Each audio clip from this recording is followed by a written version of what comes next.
আপনি আমার চ্যানেলে নতুন বন্ধু হলে চ্যানেলটি সাবস্ক্রাইব করে সাথে থাকুন। আজ আমি চলে এসেছি চট্টগ্রামের পার্বত্য অঞ্চলের এক অপূর্ব সৌন্দর্যের মাঝে, যেখানে পাহাড়, সবুজ আর নীরবতা মিলেমিশে তৈরি করেছে এক স্বপ্নের জগৎ। চারদিকে শুধু সবুজ আর সবুজ, পাহাড়ের বুকে সাজানো লেবু বাগান যেন প্রকৃতির নিজ হাতে আঁকা। হালকা বাতাসে দুলছে লেবুর গাছগুলো, আর তার সুবাস মনকে করে দিচ্ছে প্রশান্ত। প্রকৃতির ছোঁয়া অনুভব করা এই যেন এক অন্যরকম ভালো লাগা। পাহাড়ের চূড়া থেকে তাকালে মনে হয় এই পৃথিবীটা কত সুন্দর। শহরের কোলাহল থেকে দূরে, এখানে শুধু নীরবতা আর প্রকৃতির সুর, হালকা বাতাস, পাখির ডাক আর সবুজের মাঝে হাঁটতে হাঁটতে মনে হয় যেন সময় থেমে গেছে। প্রতিটি মুহূর্ত এখানে জীবন্ত, প্রতিটি দৃশ্য মনে গেঁথে যায় প্রকৃতির মাঝে। এভাবে হারিয়ে যাওয়াটাই হয়তো আসল শান্তি, নিজেকে নতুন করে খুঁজে পাওয়ার এক অনন্য সুযোগ, যেখানে দুঃখ, ক্লান্তি সব কিছু মিলিয়ে যায় সবুজের মাঝে। চট্টগ্রামের এই পাহাড়ি লেবু বাগান শুধু একটি জায়গা নয়, এটা এক অনুভূতি যা একবার দেখলে মনে থেকে যায় সারা জীবন। আপনিও যদি প্রকৃতিকে ভালোবাসেন, তাহলে একবার হলেও ঘুরে আসুন। স্ন্যাপচ্যাটে 2 মিনিট করে।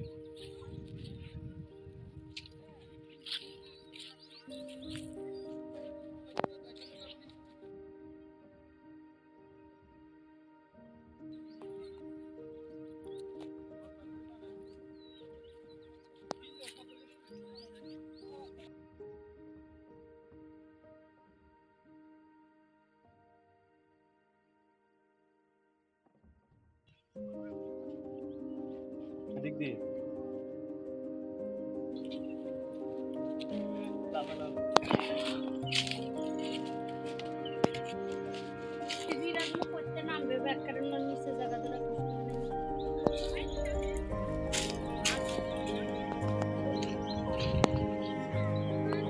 এ হচ্ছে তেঁতুল গাছ। এখানে যত ধরনের শয়তান এইখানে পাবেন। আর এই গাছটা কেউ যদি চিনে থাকেন কমেন্টে অবশ্য জানাবেন। আসলে এটা কি গাছ? আমি পাহাড়ে নানা ধরনের গাছ আছে, আমি তো চিনতে পারতেছি না, নাম জানি না।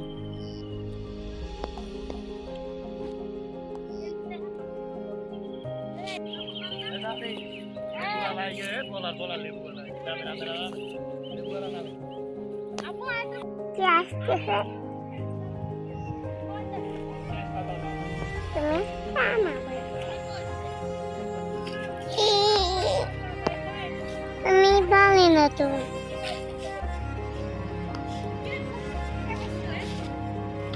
দেখাও না। বলে নাও।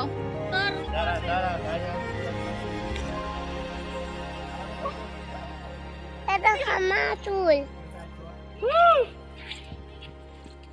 নিচে যে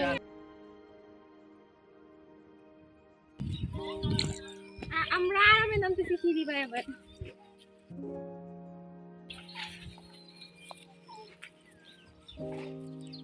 এই তো এটা থাকতে কাছে এই যাবে না। শেষই হয় না নামতে নামতে। ইকো খাই ইকো খাই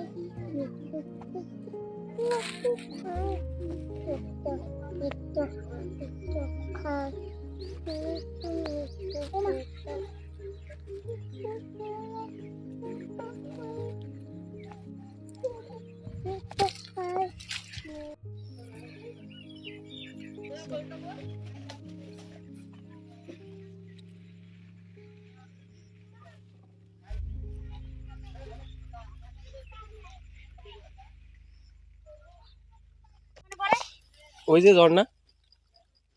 ওটা দেখেন। ও ভালো কথা। দেখো জমিনে পানি দিয়া লাগে না, আল্লাহ দিয়া পানি।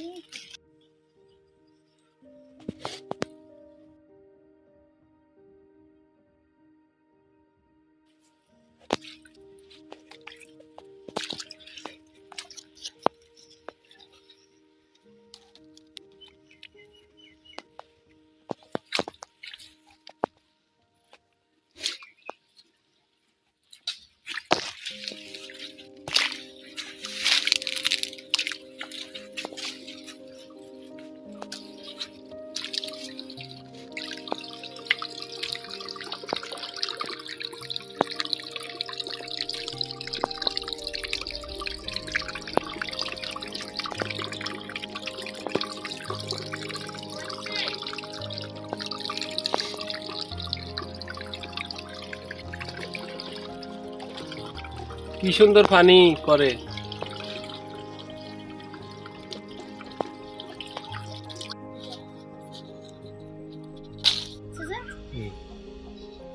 এখান থেকে উঠা যাবে তো, চলো। না এমনি খারা।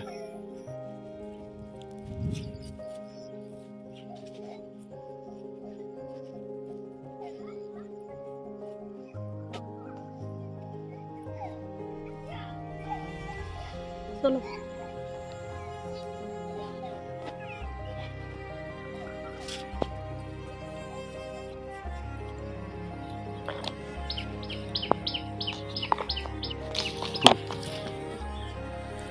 Wow wow.